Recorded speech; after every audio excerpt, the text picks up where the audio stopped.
No programa de hoje, nós tivemos a honra de entrevistar Luciana Doria, que trabalha com consultoria em recursos humanos.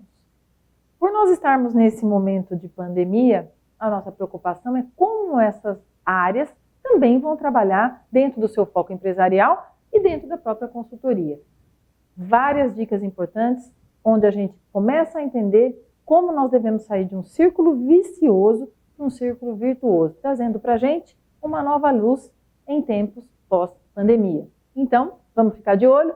Em breve, a gente vai ver Luciana Doria falando sobre consultoria empresarial e relação com recursos humanos.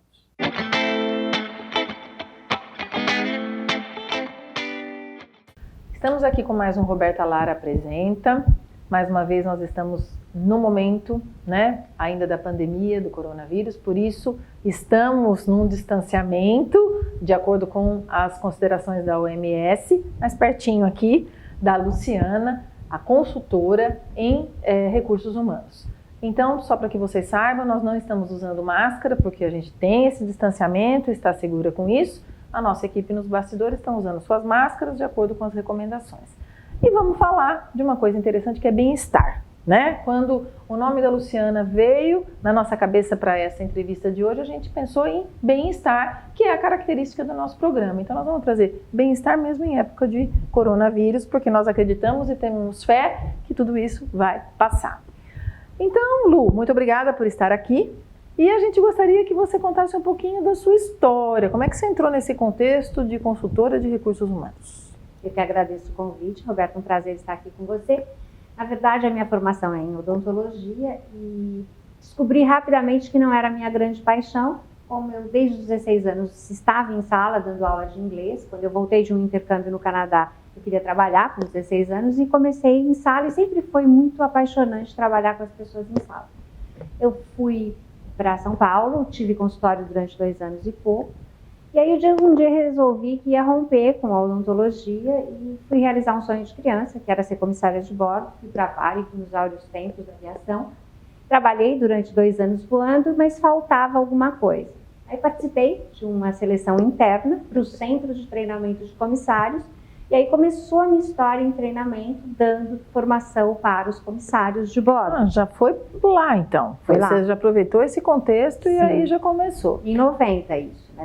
Muito bem. Interessante, mas aí você percebeu que tinha uma lacuna para esse treinamento? Você teve essa percepção de entender o quanto esse tipo de treinamento seria importante pelo seu convívio? Na verdade, naquela época, o centro de treinamento se dividia em 2 áreas. Uma área técnica, que cuidava dos treinamentos técnicos de evacuação de aeronave, sobrevivência na selva, marinharia, que não era a minha paixão. Mas os aspectos comportamentais, sim. Então, eu era da área social do treinamento, onde a gente dava treinamento de etiqueta corporativa, atendimento a cliente, como lidar com situações de estresse dentro da aeronave. Estamos dentro aqui também. Exatamente. Entrando no contexto. E foi muito interessante, porque eu tinha um professor na faculdade de odonto que dizia assim, jamais comece o tratamento de um paciente quando ele está grudado na cadeira do equipe. Ele está muito tenso e isso não é legal. E na aviação é a mesma coisa, porque todo mundo adora viajar. Até balançar. Sim. Começou a balançar. Sim. Aí você vê as pessoas tirando o terço, dando a mão para o desconhecido. Acho que até na época de coronavírus isso aconteceria. Acho que na hora do pânico ia ser mais ou menos isso, Eu tô buscando aqui, tentando entender, porque conforme eu vou entrevistando as pessoas, eu vou trazendo as imagens, Conforme vocês vão falando, isso vai crescendo e eu vou tentando entender. Então, para a gente poder entender um pouquinho mais, como é que você explica para o nosso público o que é um especialista em treinamento e desenvolvimento de uma empresa? Porque eu acho que a gente serve como inspiração para outras pessoas. Sim. A pessoa está, nossa, que legal essa área aí, como que ela funciona? Você é um modelo dentro da sua área. Conta pra gente, como que é? Treinamento e desenvolvimento são 2 vertentes, mas tem aspectos comuns e aspectos distintos. Treinamento geralmente está associado a uma coisa mais técnica, então você capacita a pessoa a fazer alguma coisa.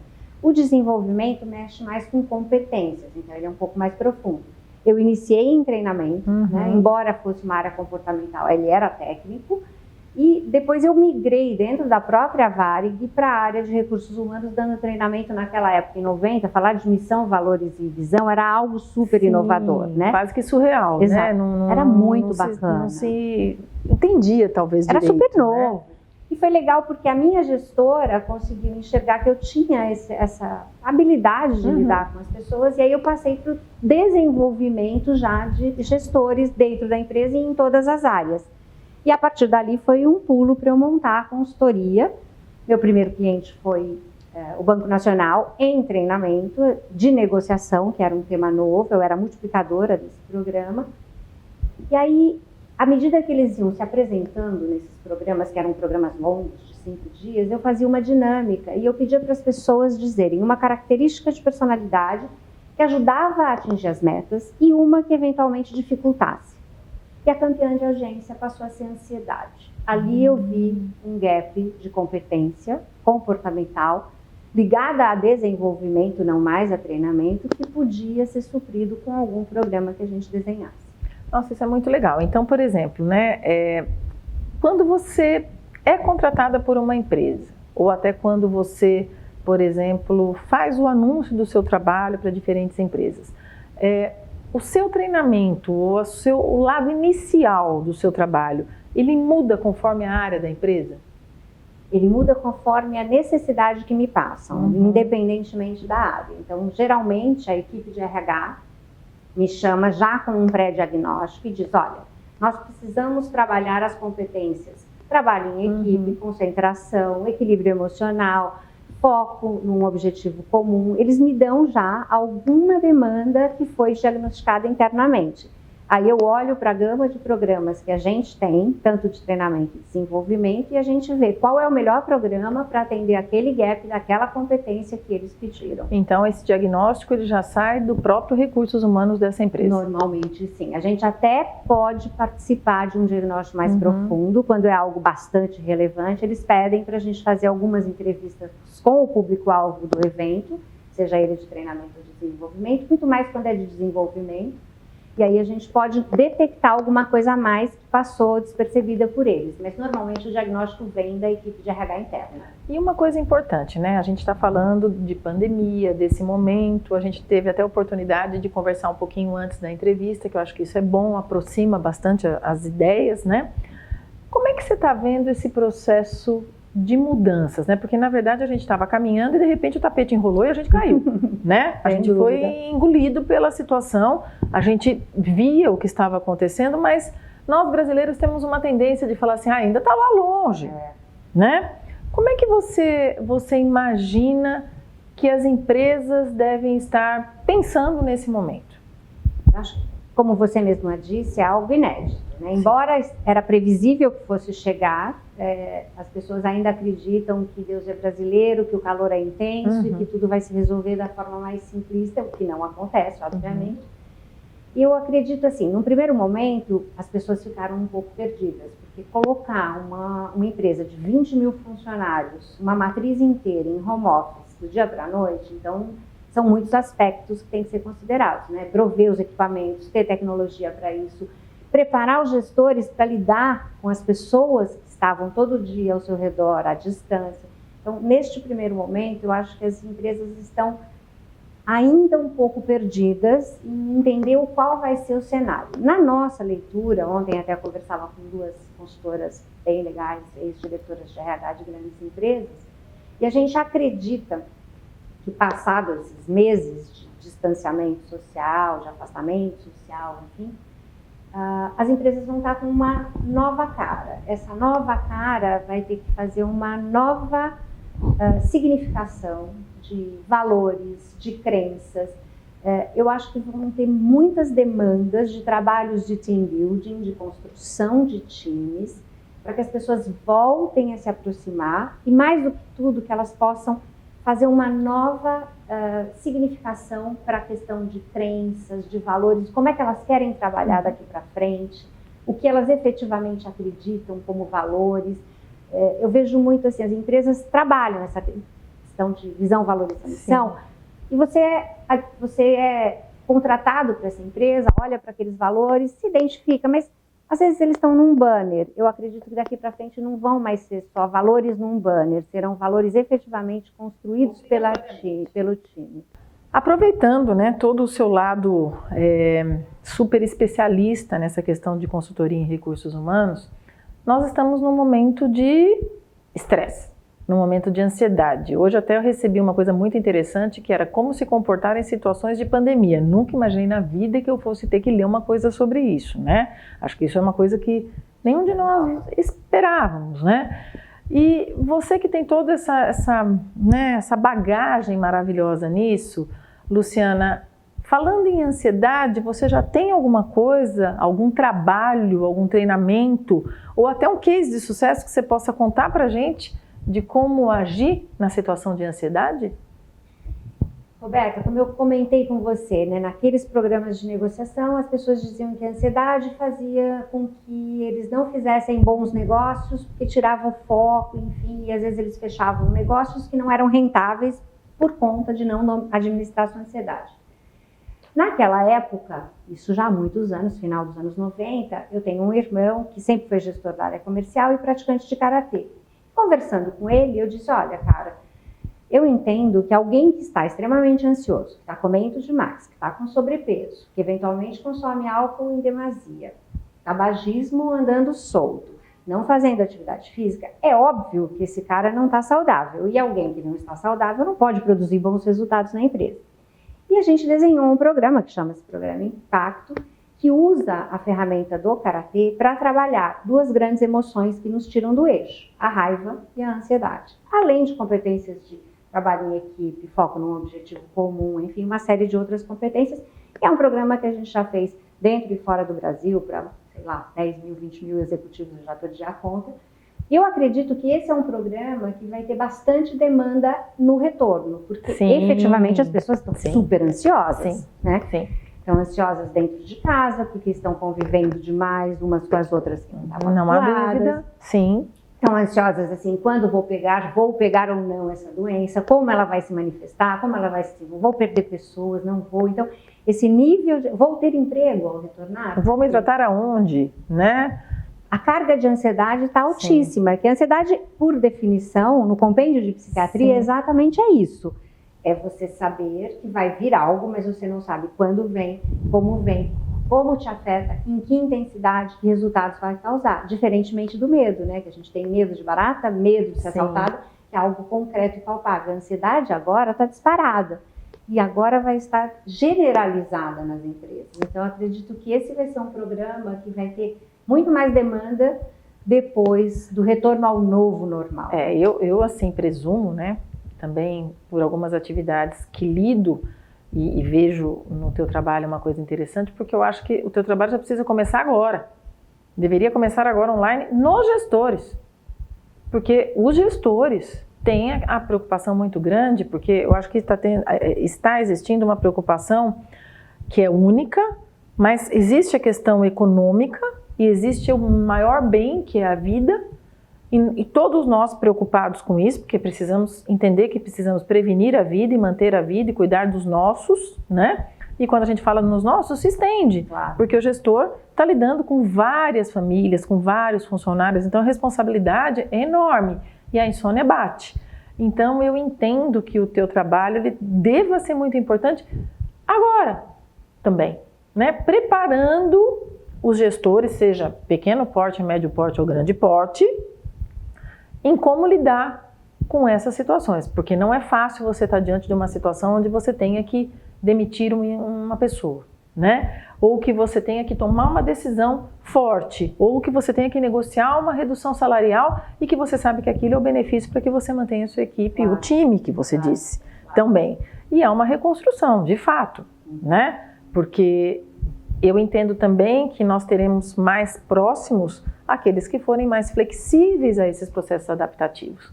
Então eu entendo que o seu trabalho ele já deveria começar já, né? Porque é fundamental. Você tem razão em duas coisas super importantes, né? O começar agora e a competência que você citou chamada de flexibilidade. Sim.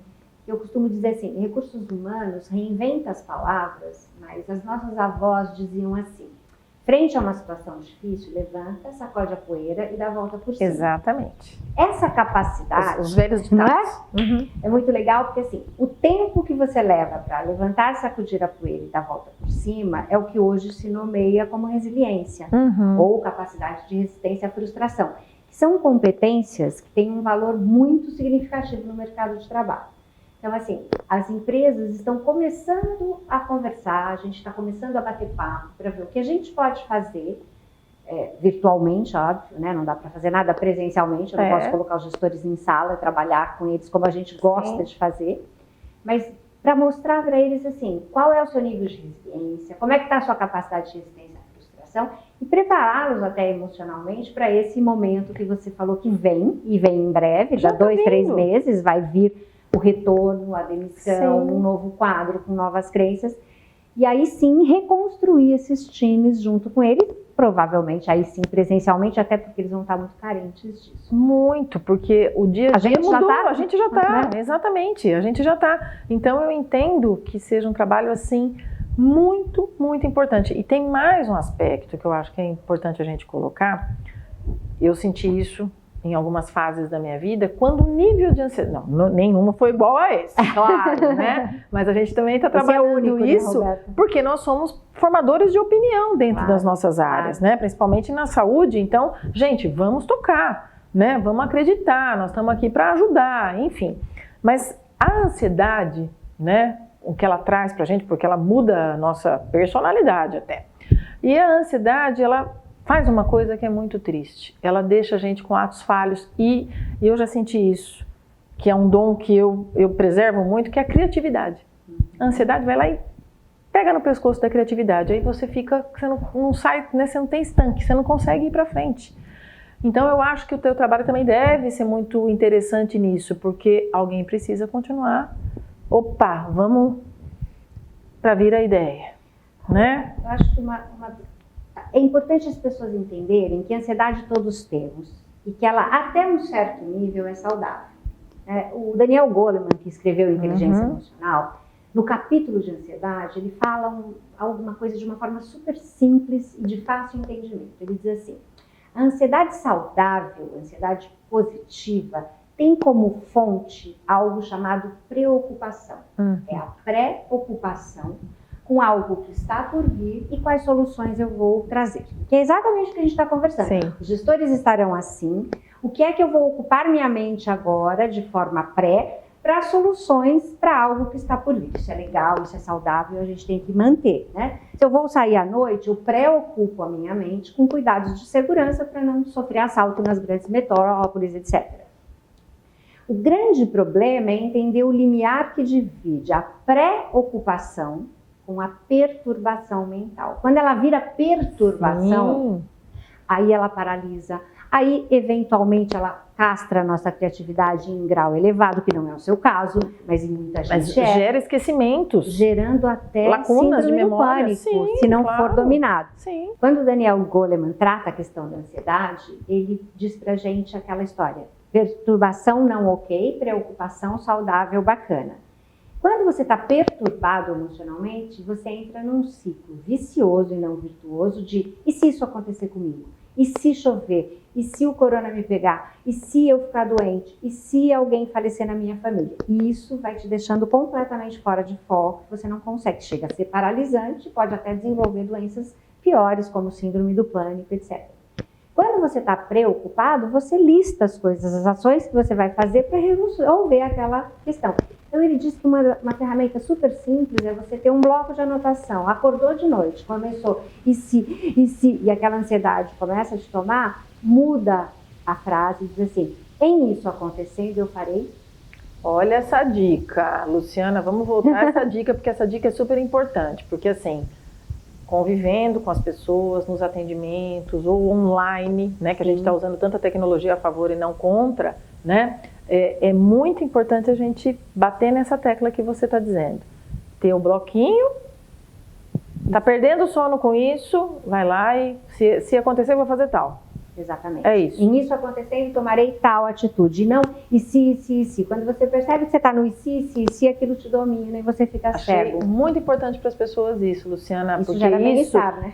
Isso é fator de risco para resistência à insulina, pré-hipertensão, no disparo para hipertensão. Estamos preocupados com isso já, preocupando de como as pessoas estão se alimentando em casa, nesse momento de afastamento, né? Acaba sendo um gatilho da ansiedade também. Então, isso pode ser também uma ajuda para a gente evitar. Você falou uma coisa muito importante, a gente não quer ciclo vicioso, e sim virtuoso. Acreditar que disso sairemos melhor. Certo? Essa é a grande esperança de todos É a nossa nós, grande esperança. E para finalizar, né, sua presença maravilhosa aqui conosco, nesse cenário mundial de Covid-19, né, que acho que a gente não vai esquecer esse nome tão facilmente. Como é que você vê o futuro, não das empresas, mas do consultor, né? Do posicionamento de vocês frente a essa questão toda, né? Como é que você vai entrar na sua primeira empresa quando tudo isso voltar no seu treinamento? Eu espero e acredito que eu também me torne um ser humano melhor, né? Assim como acredito que grande parte dos meus clientes, que são os gestores das empresas e os colaboradores também estejam melhores, né? Eu tenho uma grande preocupação com alguns dos meus clientes que são da área da saúde. Eu tenho muitos clientes, por ser dentista, acabei trabalhando muito em hospitais, laboratórios de análises clínicas, planos de saúde, e eu tenho visto essas pessoas em sofrimento, publicando muita coisa de estou doente, estou tenso, estou afastado, fiquem em casa, as mensagens que eles estão mandando, né? Então, eu acredito que todos sairão melhores depois dessa pandemia. É óbvio que alguns se perdem no caminho, a gente não vai ter uma melhoria de 100%, mas eu acho que tudo aquilo, todos temos o nosso lado bom e o nosso lado não tão bacana. Sim.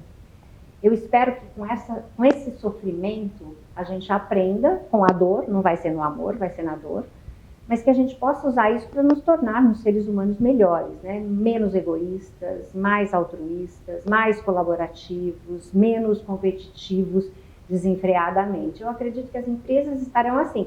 E o nosso papel de consultoria é pegar isso tudo e fazer, não uma colcha de retalhos, mas um lindo patchwork de pessoas melhores. Maravilhoso. O que nós queremos para as pessoas agora, Luciana, é uma mensagem rápida, do que você deseja e que esteja envolvida com a tua área de trabalho, né? O que você pode dizer para as pessoas que estão nos assistindo, que a pessoa também sinta assim, essa sensação, vou mudar para o círculo virtuoso? Eu diria assim, aproveite esse tempo que você nunca teve, né, de poder ficar próximo dos seus, coisas que você sempre me disse que queria fazer, né? Eu quero arrumar meu armário, eu quero cuidar mais do meu filho pequeno, eu quero brincar mais com ele, eu quero passear mais meu cachorro. Faça as coisas que te fazem bem durante esse período que você está em home office, você está afastado do seu trabalho. E mais do que isso, assim, se desenvolva, aproveite para estudar, aproveite para comer melhor, aproveite para fazer aquela atividade física que você estava enrolando para fazer há tanto tempo. Faz com um saquinho de arroz e feijão em casa. Tem tanto personal dando aula online gratuitamente. Então, assim, acho que é tempo de parar de dizer que não tem tempo e tenha tempo para você, para se reconstruir, sendo um ser melhor e mais equilibrado. Isso é maravilhoso, né? Vamos tentar trocar o não consigo por vou tentar. Precisa dar o primeiro passo, né? Com certeza, né? Então, Luciana, muito obrigada pela sua presença, né? A gente tem agradecido todos os nossos convidados que vieram em tempos de pandemia, que saíram das suas residências, lembrando que nós tomamos todos os cuidados necessários aqui, mas vieram prestar a sua solidariedade e trazer uma palavra bacana, uma experiência bacana para todos vocês que estão aí. Então, muito obrigado. Eu que agradeço. Mas com todo carinho. Também. E assim a gente encerra mais um Roberta Lara Apresenta. Até a próxima.